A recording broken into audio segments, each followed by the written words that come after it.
看一下它这个6边做好就是这个样子，然后我们可以给它往下翻一翻啊，因为它这个是平的嘛。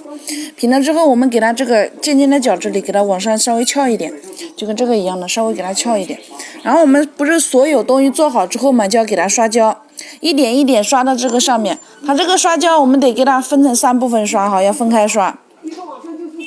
刷完胶之后，我们再给它这个花蕊放到这个里面给它粘贴好。然后这个的话是粘到这个底下的，是粘到这个底下，一定要先给它把形状整好，才可以进行刷胶啊。然后你们小三角的教程我发过好多遍，你进